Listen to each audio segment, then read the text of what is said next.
ராம் ராம். வாழ்க வளமுடன். Voice of காஞ்சி நேயர் அனைவருக்கும் இனிய மாலை வணக்கம். இன்னைக்கு ஸ்ரீ மகாபெரிவா அனுபவம் ரொம்ப நாள் கழிச்சு திரும்ப ஆரம்பிக்கிறேன். ஸ்ரீ பெரிவா அனுபவம் ஹரிஹரன்கிறவருக்கு தானா எப்படி ஒன்னொன்னா வாய்க்கிறது, அவர் எப்படி ஜெயிக்கிறார், ப்ரமோஷன்லாம் வருது அவருக்கு. ஸ்ரீ பெரியவா சென்னையில் சான்ஸ்கிரிட் காலேஜில் முகாம். அப்போ தினசரி இந்த ஹரிஹரன்கிறவர் நமஸ்காரம் பண்ணிட்டு ஆசீர்வாதம் வாங்கிட்டு போவார். அன்னைக்கு ஒரு நாளைக்கு கொஞ்சம் கும்பல் ஜாஸ்தியா இருந்தது. இவர் லைன்ல நின்றுட்டு இருக்கார். அப்புறம் சேவை ஆனதுக்கு அப்புறம் கொஞ்சம் நகர்ந்து நிற்கிறார், வேடிக்கை பார்க்குறார். அன்னைக்கு அவருக்கு கொஞ்சம் பொழுது இருந்தது. அவர் ஏஐஆர்ல director, all India radio director. அவர் அங்க அந்த கூட்டத்துல ஒரு பக்தர், ஏன் எல்லாரும் இப்படி வழியை மறிச்சுட்டு நிக்கிறேன், பெரியவா தரிசனம் எங்களுக்கெல்லாம் கிடைக்க மாட்டேங்கிறதுன்னு கத்துறார். ஸ்ரீ பெரியவாளுடைய அணுக்க தொண்டர்ல ஒருத்தர் ஏன் இப்படி வரிசையில நின்றுட்டு ஏன் இப்படி கத்துறேள், பெரியவா தரிசனம் உண்டு, கிடைக்கும் எல்லாருக்கும், எல்லாரும் அமைதியா எல்லாரும் கோஆபரேட் பண்ணணுங்கிற. உடனே பெரியவா அந்த சிப்பந்திய பார்த்து, கலெக்டர்னா கத்தலாங்கிறியா, இங்க ஹரிஹரனை சுட்டி காட்டிண்டே, இங்க கலெக்டர் ஆக கூடியவாள்லாம் இருக்கா தெரியுமோ நோக்கு அப்படிங்கிறார்.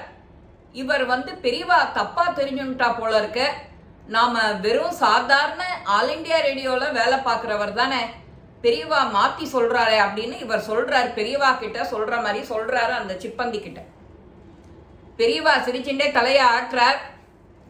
மறுநாளைக்கு போனாக்க கார்த்தால பேப்பர்ல வெளியில வருது, போதுமான அப்ளிகேஷன்லாம் வரல ஐஏஎஸ் தேர்வுக்கு, எக்ஸாமுக்கு. அதனால வயசு வளர்ந்த கொஞ்சம் தளர்த்திருக்க.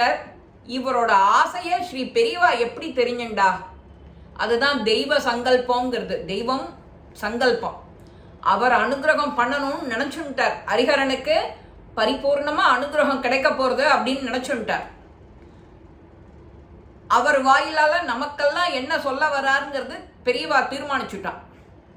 இவர் பெரியவா ஹரிஹரனுக்கு ஆசீர்வாதம் கிடைக்கிறது.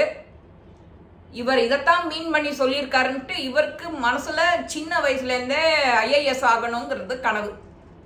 ஒரு தரமும் இந்த வயசு வித்தியாசம், இந்த எலிஜிபிலிட்டியில் இவருக்கு போயிடும் அப்ளிகேஷன். இந்த முறை அதை போதுமானது வரலைங்கிறதுனால இவருக்கு அந்த சான்ஸ் திரும்ப வருது. இவர் அப்ளிகேஷன் போட அது உறுதியாகுது. 25,000 பேர் எழுதுறா. அப்போ வெறும் 2,500 பேர் செலக்ட் ஆறா.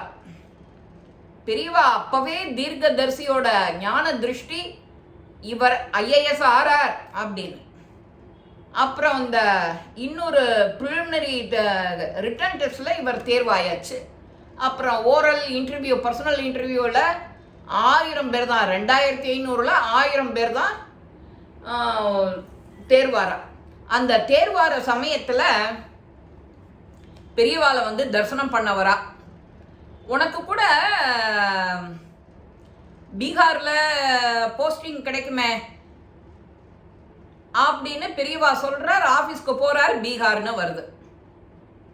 ஆனா பெரியவா மனசுக்குள்ளர என்ன நினைக்கிறாருன்னா, நீ ஆதிசங்கரர் பிறந்த பூமியில தான் நீ வேலை செய்யணும் அப்படின்னு அன்னைக்கு அவர் போகும்போது ஆசீர்வாதம் பண்றார். திரும்ப மறுநாளைக்கு போய் ஆபீஸ்ல பார்த்தா கேரளா காலடியில ப்ரமோஷன், இவருக்கு போஸ்டிங்ஸ். அங்க போய் நின்னாதான் பெரியவாளுக்கு நிறைய புண்ணிய காரியம் பண்ண முடியும், ஆதிசங்கரருக்கு நிறைய பக்தியை பரப்ப முடியும். அதுதான் ஒன்னாலான கைங்கரியம், நீ அந்த பூமிக்கு பண்ணணும் அப்படின்னு அவர் சொல்றார். ஏற்கனவே அவர் கேரளாவாசி இல்லையா, அதனால இதெல்லாத்தையும் மனசு வச்சுட்டு ஸ்ரீ பெரியவாளுடைய கால்குலேஷன் இப்படி. அப்புறம் பெரியவாளை தரிசனம் பண்ண வரார்.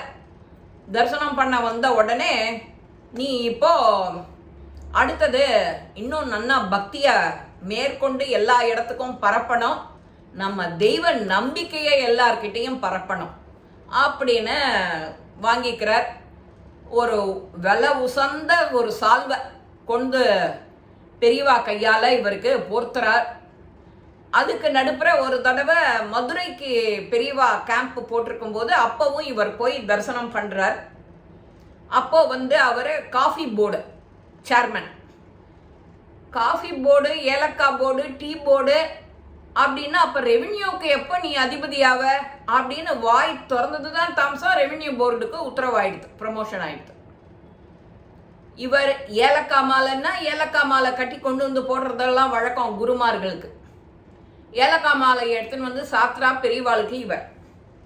உடனே இவருக்கு ரெவென்யூக்கு வந்த உடனே நம்ம மனுஷா எல்லாருக்கும் என்னென்ன இந்த நாட்டுக்கு எந்த அடிப்படையில் எப்படி பண்ணணும்னு உனக்கு தோன்றதோ நன்னா பண்ணு அப்படின்னு அனுகிரகம் பண்றா பெரியவா அவருக்கு, ஹரிஹரனுக்கு. ஹரிஹரனும் பெரியவா என்னப்படி அவருக்கு பெரியவாளுடைய அனுகிரகம் வரிசையா அனுகிரகம் களை கட்டி நிற்கிறது கியூல. அப்போ கலெக்டர்னா கத்தணுமா அப்படின்னு பெரியவா ஃபர்ஸ்ட் கேள்வி கேட்டதுலேருந்து coffee board, tea board, collector ஆறுது, அப்புறம் ரெவென்யூ போர்டு, இதெல்லாம் அனுகிரகம் ஆறுது. பத்தாயிரத்துக்கு நல்ல விலை உசந்த சால்வை ஒன்று கிடைக்கிறது. இது எல்லாம் சாட்சாத்து ஸ்ரீ பெரியவா மகான் எப்படியெல்லாம் நமக்கு அருள் புரிவார். நம்ம மன எண்ணத்தை படம் பிடிச்சி நமக்கு என்ன ஆகணுங்கிறத நமக்கு ஆசீர்வாதம் பண்ணக்கூடிய அப்பேற்பட்ட மகான் இந்த பூமியில நாம காஞ்சிபுரம் பக்கத்துல இருந்தாலும் ஒரு வியாழக்கிழமை முடியாட்டியும் 2 மாசத்துக்கு ஒரு தடவை, 6 மாசத்துக்கு ஒரு தடவை, வருஷம் ஒரு தடவை போய் அந்த சன்னதிய பிரதட்சணம் நமஸ்காரம் பண்ணி அவரோட அருளால எல்லாருக்கும் எல்லா நலமும் வளமும் கிடைக்கணும். பெரியவாளுடைய ஆசீர்வாதம் எல்லாருக்கும் உண்டு, பரிபூர்ணமா உண்டு, அதுல சந்தேகமே கிடையாது. நாம பிரேயர் பண்ணும்போது எல்லாம் உன் பொறுப்பு அப்படின்னு சொல்லிட்டு செஞ்சாலோ பலனும் பல மடங்கு, இதுல சந்தேகமே வேண்டாம். இந்த பதிவு உங்க எல்லாருக்குமே பிடிச்சிருக்கும். லைக் பண்ணுங்க, ஷேர் பண்ணுங்க, பெல் பட்டனை கிளிக் பண்ணுங்க, சப்ஸ்கிரைப் பண்ணுங்க, கமெண்ட்ஸ் பாக்ஸ்ல கமெண்ட்ஸ் போடுங்க. ஸ்ரீ மகாபெரிவா திருவடிகளே சரணம். நல்லதே நடக்கும். ஆனந்தமா இருப்போம் நண்பர்களே. வாழ்க வளமுடன்.